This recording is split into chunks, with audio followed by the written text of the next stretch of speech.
అక్కడ మెగాస్టార్ తొలి shooting chance. ప్రకృతిని చూసినప్పుడు అద్భుతమైన అనుభూతికి లోనవుతుంటానని చెబుతుంటారు మెగాస్టార్ చిరంజీవి. తాజాగా ఎక్స్పీరియం పార్క్ ఓపెనింగ్ లో పాల్గొన్న ఆయన అక్కడ నేచరు ఫిదా అయిపోయారు. పార్కుని చూసి షూటింగు ఇస్తారా అని అడిగితే ఫస్ట్ షూటింగ్ చేసేది తన సినిమానే అయితే ఇస్తానని నిర్వాహకుడు రామ్ దేవ్ చెప్పారని గుర్తు చేశారు. దీంతో మెగాస్టార్ నెక్స్ట్ మూవీ షూటింగ్ ఇక్కడే ఉంటుందని ఫ్యాన్స్ కామెంట్స్ చేస్తున్నారు.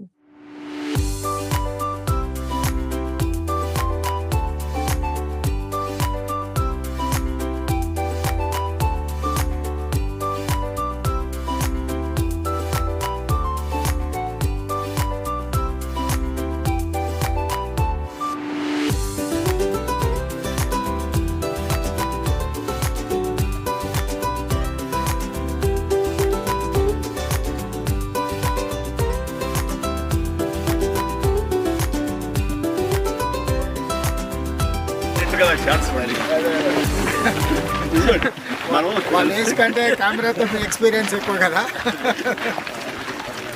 అందరు మిస్ అయిపోతున్నాయి.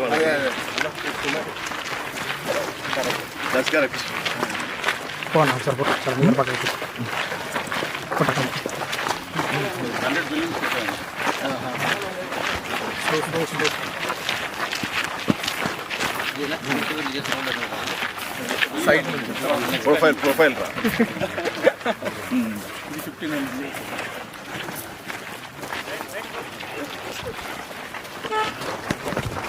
వీడికి ఆఫ్ ఉంటాయి పైన.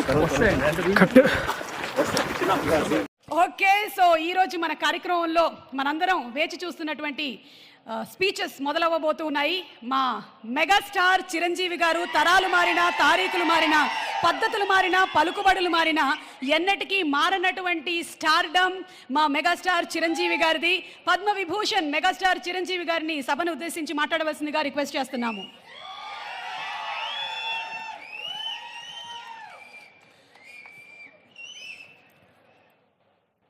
గౌరవనీయులు మన ప్రీతమ ముఖ్యమంత్రి శ్రీ రేవంత్ రెడ్డి గారికి, అలాగే మంత్రివర్యులు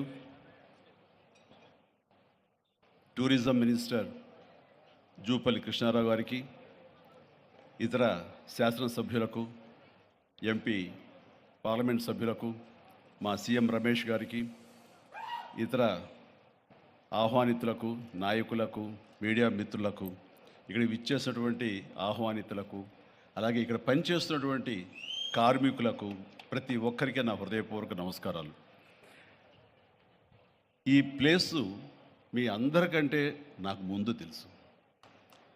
2000 సంవత్సరంలో రామ్దేవ్ ఇది ప్రారంభించినప్పుడు ఇక్కడ కొన్ని మొక్కలు పాంప్లెట్ వేసి మా ఇంటికి తీసుకొచ్చి, మీరు ఇల్లు కడుతున్నారు, ఏదైనా ఉపయోగపడుతుంది చూడండి అంటే వెంటనే ఎంత ముచ్చరేసిందంటే, ఎప్పుడో విదేశాలకు వెళ్ళినప్పుడు ఇలాంటి మొక్కలు, ఇలాంటి కళాకృతులు, ఇలాంటి అద్భుతమైనటువంటి సజీవ శిల్పాలు, జీవం ఉన్నటువంటి ఇలాంటివి చూస్తుంటే వా ఇలాంటివి మనం తీసుకెళ్ళిపోతే బాగుండే, వాడ షిప్లో తీసుకెళ్తే బాగుండే అని అంత టెంప్ట్ అయ్యేవాడిని. అలాంటిది ఇక్కడ హైదరాబాదులో ఈ శివారుల్లో ఒకటి లభిస్తుందంటే కనుక చాలా ఆనందంగా ఉంటుంది. రామ్దేవ్ ఫస్ట్ ఆఫ్ ఆల్ నేను కూర్చున్న చోట బయట కనపడకుండా నాకు ఏదైనా ఫెన్సింగ్ లాగా ఉండాలి, అలాగే గుబురుగా ఉండకూడదు అంటే అక్కడ చక్కగా కొమ్మల్ని ఒక ఫెన్సింగ్ లాగా అల్లి పైన మాత్రం గ్రీన్ ఉండేలాగా పెద్ద స్క్రీన్ చేశాడు. అది ఇప్పుడు చూస్తుంటే కనుక ఎంత బాగుంటుందంటే బయట నుంచి చూసేవాళ్ళకి నేను జైల్లో ఉన్నట్టు ఉంటుంది, అన్ని కటకటాల్లాగా ఉంటుంది.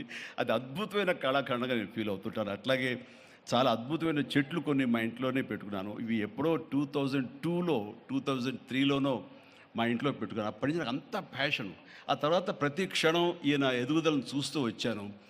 ఎక్కడ నాకు ఈయన రామ్దేవ్ ఒక వ్యాపారవేత్తలా కనబడ్డాడు, ఒక కళాకారుల్లా కనబడతాడు. అందుకే నా మనసుకి అత్యంత దగ్గరగా అయ్యాడు. ఆ తర్వాత ఏదైనా వస్తే కనుక చూస్తారా మొక్కలు అంటే, ఇదివరకంటే ఏదో వేలల్లోనో లక్షల్లో అని చెప్పేవాడు, ఇప్పుడు కోట్లలో ఉందంట కదయ్యా. నేను ఇప్పుడు నా సంపద అంతంత మాత్రమే ఉంది, కొనలేనేమో అన్నారు. కానీ చూడండి సార్, వస్తే మీరే టెంప్ట్ అవుతారు. ఇప్పుడు గౌరవ ముఖ్యమంత్రి గారితో పాటు అన్నీ వీక్షిస్తుంటే ఎంత టెంప్టింగ్ ఉందంటే, వావ్ ఇవన్నీ మన ఇంట్లో పెట్టేసుకుంటే ఎంత బాగుంటుంది అనిపిస్తుంది. అంత అందంగా దీనికి కావాల్సిందండి వ్యాపార దృక్పథం కాదు, కళా హృదయం ఉండాలి.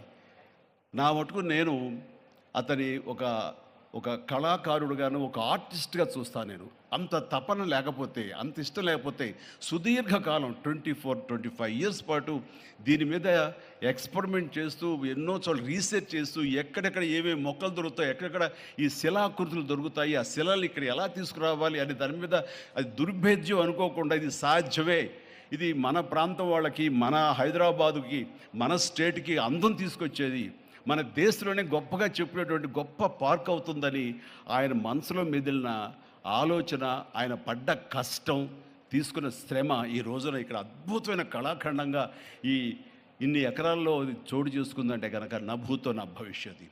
ఎవరైనా సరే అంత డబ్బులుంటే కనుక ఏం వ్యాపారం చేద్దాం, ఇంత స్థలం ఉంది కదా, దీన్ని ఎలా రియల్ ఎస్టేట్ చేద్దాం, దీన్ని ఏదో గవర్నమెంట్ వాళ్ళ మన్నలతో వాళ్ళ పర్మిషన్లతో తీసేసుకుని అక్కడ మనం మల్టీ స్టోరీ పెట్టుకుంటే ఆయన జీవితం కాదు కదా, తరతరాలు కూడా నిలిచిపోతాడు. అలా కాకుండా ఆయన కేవలం ఒక లోపల ప్యాషన్, చిన్నప్పటి నుంచి కాలేజీ రోజులో చదివే దగ్గర నుంచి, ఆర్ట్ కాలేజీలో చదువుతున్న దగ్గర నుంచి కూడా ఆయన మదిలో ఉన్నటువంటి ఆయన బ్రెయిన్ చైల్డ్, అలాంటి దాన్ని ఈ రోజున ఈ రూపం తీసుకొచ్చారంటే ప్రతి క్షణం ప్రతి కార్నర్ ముఖ్యమంత్రి గారు చూసి ఎంత ముచ్చటపడిపోతున్నారంటే అంత ఇంత కాదు.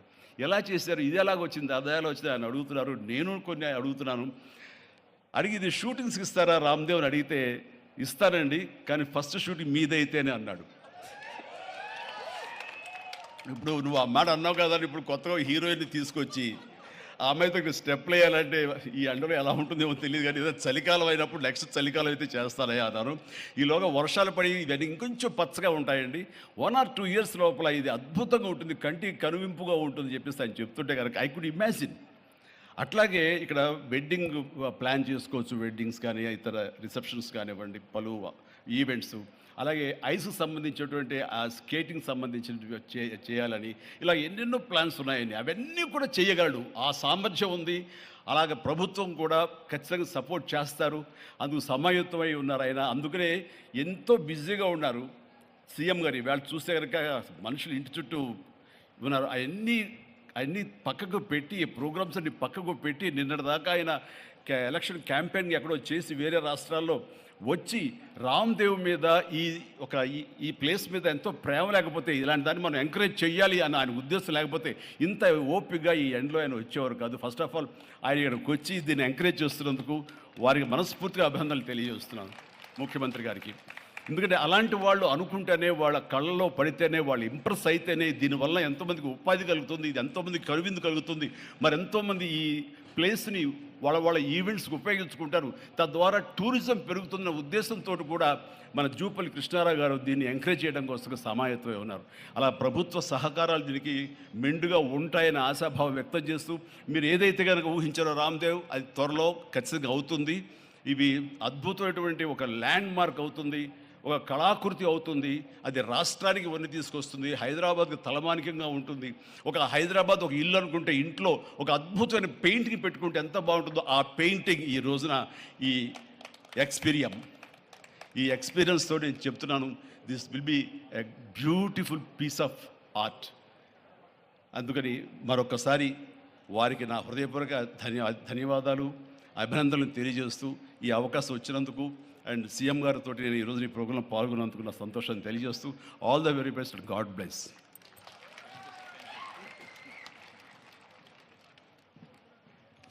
ఎక్స్పీరియంలో చిరంజీవి గారు స్టెప్పులు వేసినటువంటి ఆ సాంగ్ మేము త్వరలోనే చూడాలి అని మనస్ఫూర్తిగా కోరుకుంటూ ఉన్నాము.